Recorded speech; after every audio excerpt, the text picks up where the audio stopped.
نحمده ونصلي على رسوله الكريم اما بعد فاعوذ باللہ من الشیطان الرجیم بسم اللہ الرحمن الرحیم۔ سارے لوگ درود پاک پڑھ لیں۔ اللہم صلی علی سیدنا و مولانا محمد بارک وسلم صلاۃ و سلام علیک یا رسول اللہ صلی اللہ تعالی علیہ وآلہ وسلم۔ حضرت آدم علیہ السلام کے بارے میں ہم لوگوں نے پڑھا اور ہم نے جانا کہ کس طرح سے حضرت آدم علیہ السلام پیدا کیے گئے اور جنت میں رکھے گئے۔ اور آگے آ جائیے، ادھر آ جائیے، آگے پیچھے سے ادھر آ جائیے۔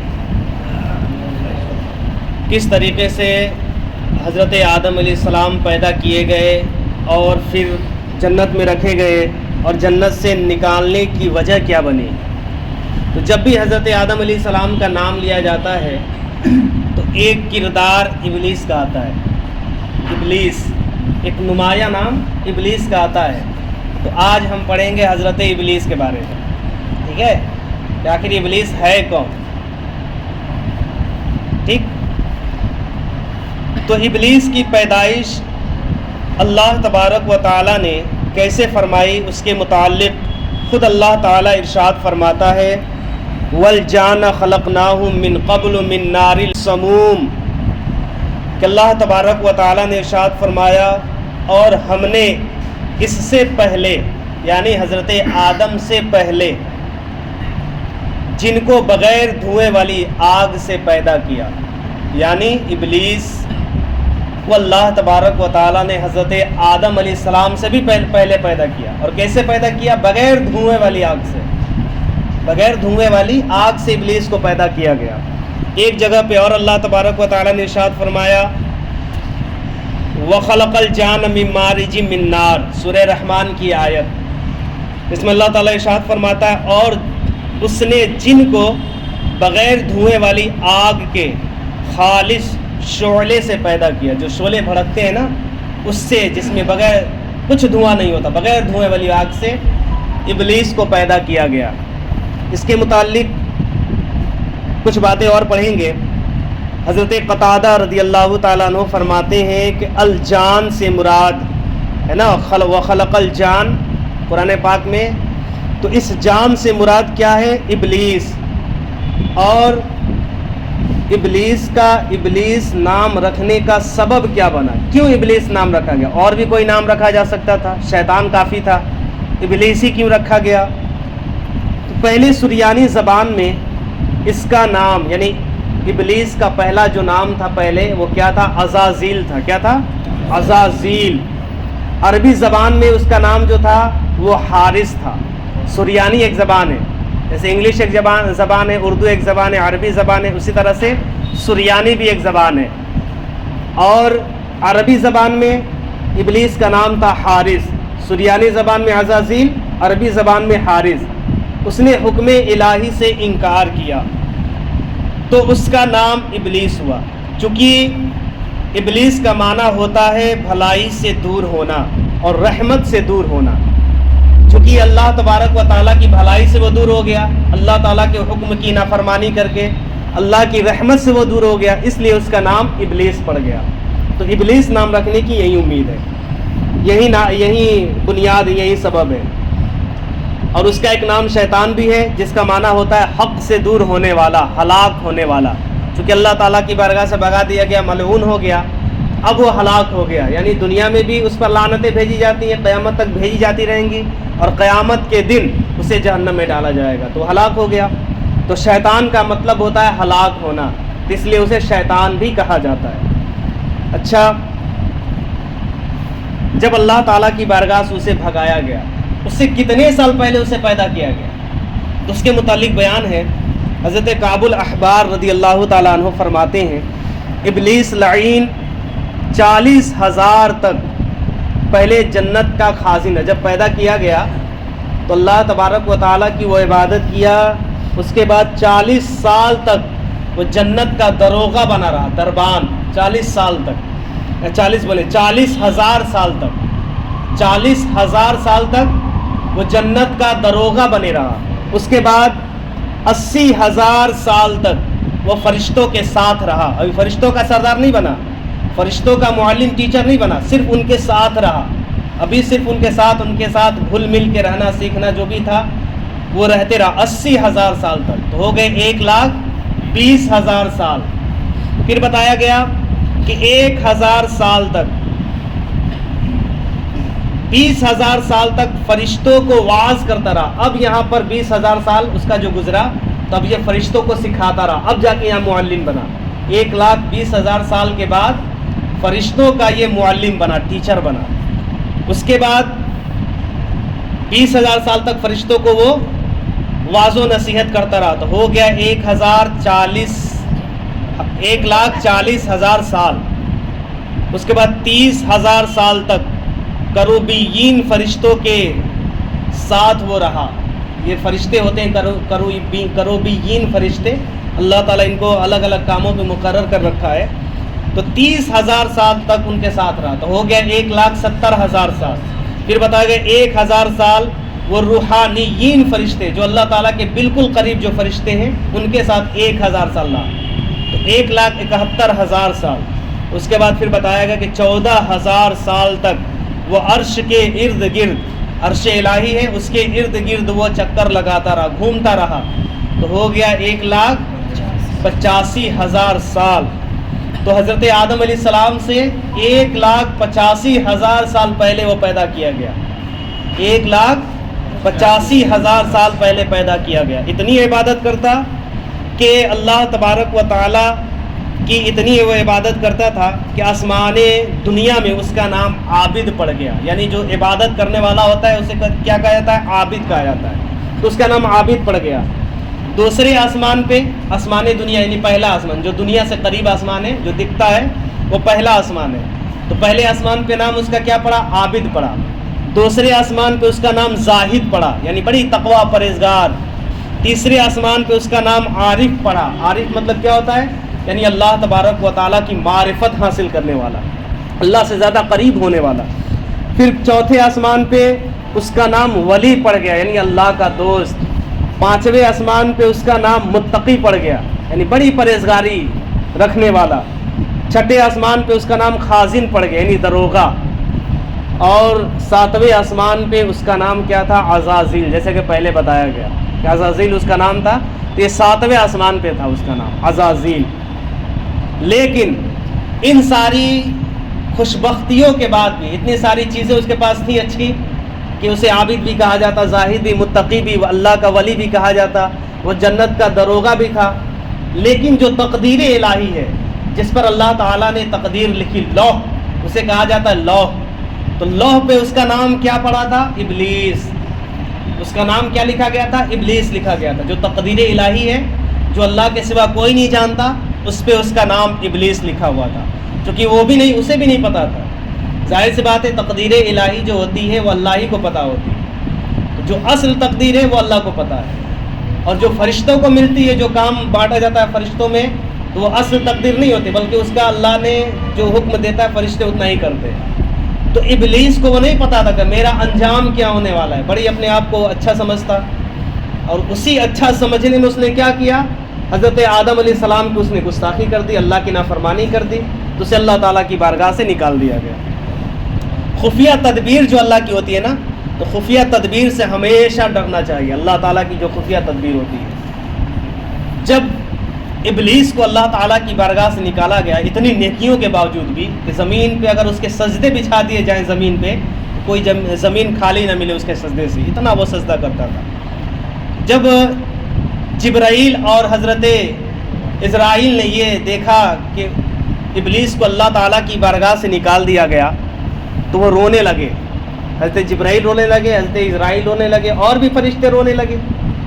تو اللہ تعالیٰ سب جاننے والا ہے، جانتا تھا، لیکن پھر بھی پوچھا اللہ نے کہ اے فرشتوں کیوں رو رہے ہو؟ تو فرشتوں نے عرض کیا، جبرائیل نے عرض کیا، ان کے ساتھیوں نے عرض کیا کہ مولا تیری خفیہ تدبیر سے ہم ڈر رہے ہیں کہ کہیں ہمارا بھی انجام ایسا نہ ہو جائے ہم کوئی غلطی کر دیں۔ تو اللہ تعالیٰ نے فرمایا نہیں، تم اتنا ہی کرنا جتنا میرا حکم ہوگا، تم اتنا ہی کرنا جتنا میرا حکم ہوگا۔ تو اس وقت سے لے کر ہمیشہ اللہ کی خفیہ تدابیر سے فرشتے ڈرتے رہتے۔ ایک بار حضور اکرم صلی اللہ تعالیٰ علیہ وسلم نے جبرائیل کو دیکھا کہ کعبے کے جو غلاف ہے، کعبے کا غلاف، اس کعبے کے غلاف سے لپٹ کر حضرت جبرائیل رو رہے ہیں، اللہ تعالیٰ کی بارگاہ میں گریہ زاری کر رہے ہیں، اور کیا کہہ رہے تھے؟ اللہ کے رسول صلی اللہ تعالی وسلم فرماتے ہیں کہ جبرائیل کہہ رہے تھے کہ الہی لا تغیر اسمی ولا تبدل جسمی، کہ اے اللہ جو تو نے مجھے نام و مرتبہ عطا کیا ہے، جو تو نے مجھے حیثیت عطا فرمائی ہے، اس حیثیت کو تم مجھ سے تبدیل نہ کرنا، اور میرے جسم کو بھی تو تبدیل نہ کرنا، یعنی جن نیکوکاروں میں میرا نام ہے، میرا جسم جن نیکوکاروں کے ساتھ ہے، تو میرا جسم کہیں ایسا مت ہو جائے بعد میں اللہ کہ میں بروں کے ساتھ ہو جاؤں، میرا جسم بھی تو نہ بدلنا، میری حیات بھی نہ بدلنا، یہ کہا کہ اور غلاف کعبہ پکڑ کے اور جبرائیل رویا کرتے تھے، اور حضور علیہ السلام نے اپنی آنکھوں سے دیکھا۔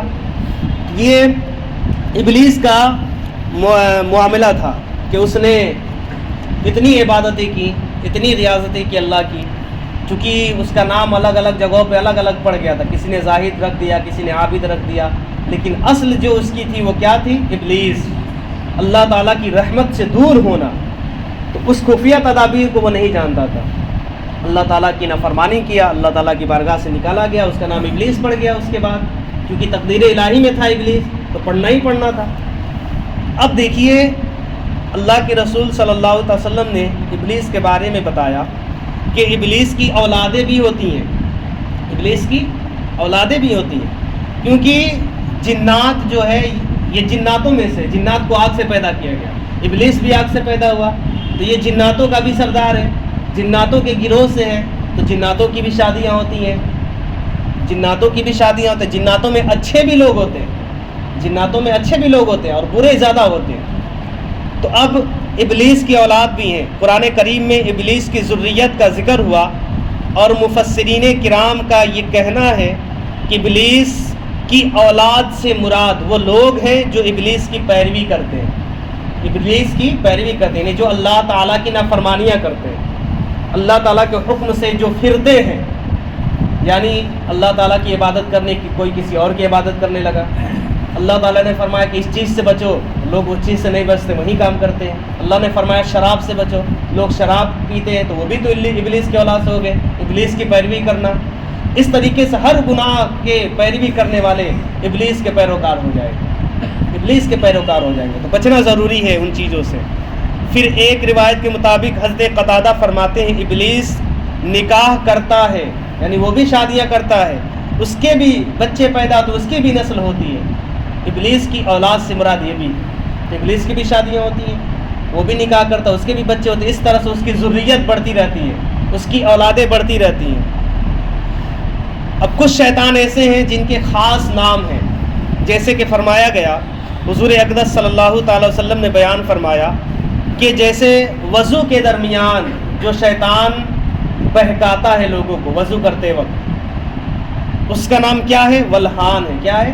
ولہان۔ اس شیطان کا نام کیا ہے؟ ولہان، جو وضو کے وقت دلوں میں وسوسے ڈالتا ہے۔ پھر بتایا گیا کہ قرآن پاک تلاوت کرتے وقت جو شیطان دلوں میں وسوسے ڈالتا ہے، قرآن پڑھنے سے روکتا ہے، اس شیطان کا نام کیا ہے؟ خنزب۔ کیا نام ہے؟ خنزب نام ہے۔ اور نیند کی حالت میں جو برے خیالات ذہن میں آتے ہیں، جو برے سپنے آتے ہیں، جو برے خواب آتے ہیں ذہن میں نیند کی حالت میں، تو وہ جو شیطان ڈالتا ہے اس کا نام ہے لہو۔ الگ الگ اس طرح سے شیطانوں کا نام ہے، بتایا گیا ایک شیطان کا نام اجدع بھی ہے، ایک شیطان کا نام اشہب بھی ہے، ایک شیطان کا نام حباب بھی ہے، ایک شیطان کا نام داسم ہے، شبر ہے، اور وساس اور خناس بھی ایک شیطان کا نام ہے۔ آخری آپ سورہ پڑھیں گے من الجنت والناس، یہ ہے نا، تو من شر الوسواس الخناس، جو یہ خناس کا لفظ ہے نا، تو یہ ایک شیطان ہی کا نام ہے، یہ ایک شیطان ہی کا نام ہے۔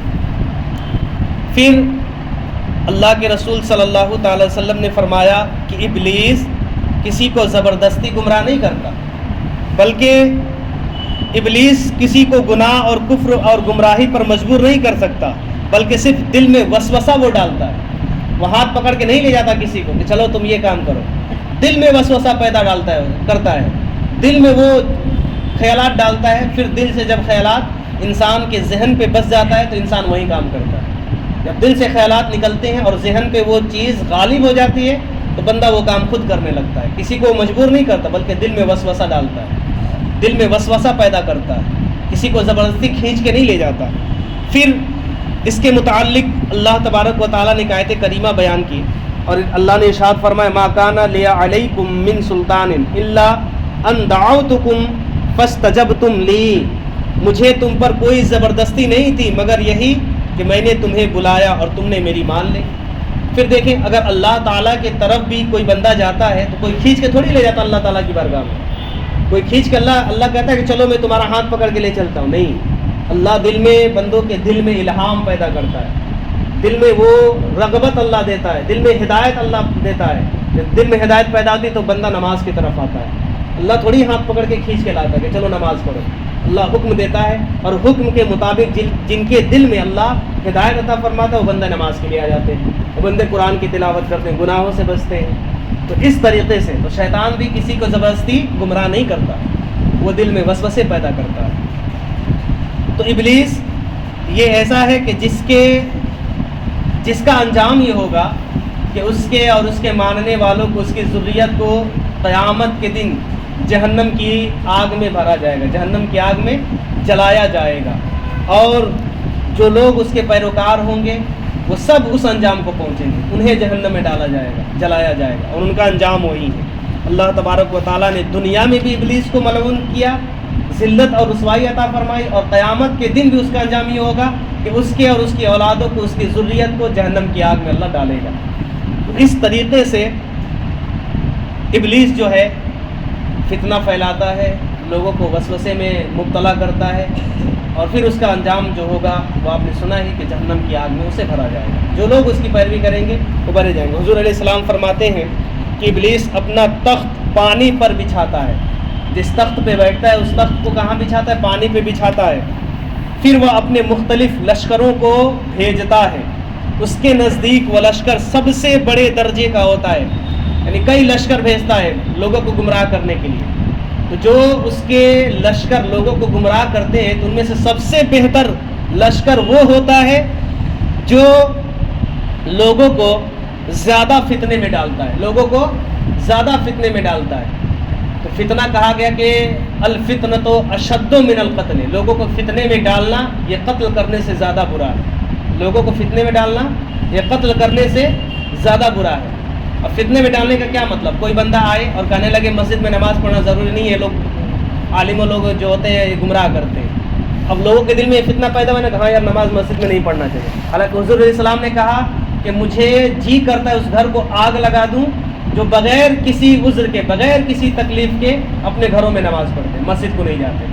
بتائیے حضور نے کہا کہ مجھے اس گھر کو آگ لگانے کا من کرتا ہے جو لوگ مسجد میں نماز نہ پڑھ کے اور گھر میں اپنی نماز پڑھتے ہیں۔ اگر کوئی بندہ آئے اور کہے کہ مسجد میں نماز پڑھنا ضروری نہیں تھی تو فتنہ میں ڈالنا ہوا، تو یہ فتنے میں ڈالنا ہوا۔ جس طرح سے آج کل کہتے ہیں لوگ سلام نہیں پڑھنا چاہیے، درود نہیں پڑھنا چاہیے، اللہ نے فرمایا ان اللہ و ملائکتہ یصلون علی النبی، کہ اللہ اور اس کے فرشتے اللہ کے نبی پر درود و سلام بھیجتے ہیں۔ یا ایھا الذین آمنوا صلوا علیہ وسلموا تسلیما، کہ اے ایمان والو تم بھی خوب خوب درود و سلام کرو۔ اب اللہ نے فرما دیا کہ فرشتے بھی پڑھتے ہیں، اللہ بھی درود پڑھتا ہے، اور جو کہے درود نہیں پڑھنا چاہیے تو فتنے میں تو ڈال رہے ہیں، اللہ کی بندگی سے، اللہ کے حکم سے لوگوں کو پھیر رہے ہیں، یہ فتنے میں ڈالنا ہوا۔ تو کہا گیا کہ فتنہ یہ قتل کرنے سے زیادہ بڑا گناہ ہے۔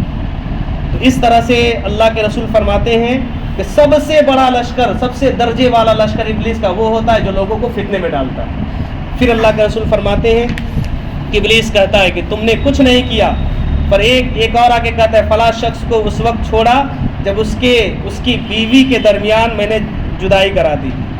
تو ابلیس کہتا ہے کہ تو نے بہت اچھا کیا، تو نے بہت اچھا۔ پتہ چلا کہ کسی کے درمیان جھگڑا ڈالنا بھی یہ ابلیس کا بڑا کام ہے، ابلیس اس سے زیادہ خوش ہوتا ہے، اور وہ ہمیشہ طاق میں لگا رہتا ہے کہ مومنوں کے درمیان وہ جھگڑا پیدا کرے، عداوت پیدا کرے، بغض پیدا کرے۔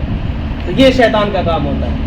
تو شیطان کے کاموں پر انسان نہ آ جائیں، انسانوں کو تو چاہیے کہ وہ اللہ اور اس کے رسول کے طریقے پر چلے، فرشتوں کے جو طریقہ ہے اس کے طریقے پر چلے، اللہ کے جو نیک بندے ان کے طریقے پر چلے۔ ابلیس کا طریقہ یہ جہنم کے راستوں کا طریقہ ہے، جہنم میں لے جانے والا طریقہ ہے۔ ابلیس کے طریقے پر نہ چل کر ہم اللہ کے نیک بندوں کے طریقے پر چلیں۔ اللہ تعالیٰ ہمارے اس درس کو قبول فرمائے، اور کل سے انشاءاللہ تعالیٰ حضرت شیس علیہ السلام، جو حضرت آدم علیہ السلام کے بعد دوسرے جو نبی بنے وہ حضرت شیس علیہ السلام، آپ ہی کی اولاد ہے، حضرت آدم کے اولاد ہیں حضرت شیس علیہ السلام، وہ دوسرے نمبر پہ نبی بنے، وہ دوسرے نمبر پہ دنیا میں نبی بنے، ورنہ تو ہمارے نبی پاک صلی اللہ علیہ وسلم اس وقت بھی نبی تھے جب حضرت آدم علیہ السلام بھی پیدا نہیں کیے تھے، ابلیس بھی پیدا نہیں تھا نا، ابلیس کتنے ہزار سال پہلے پیدا کیا گیا، ابلیس بھی نہیں تھا۔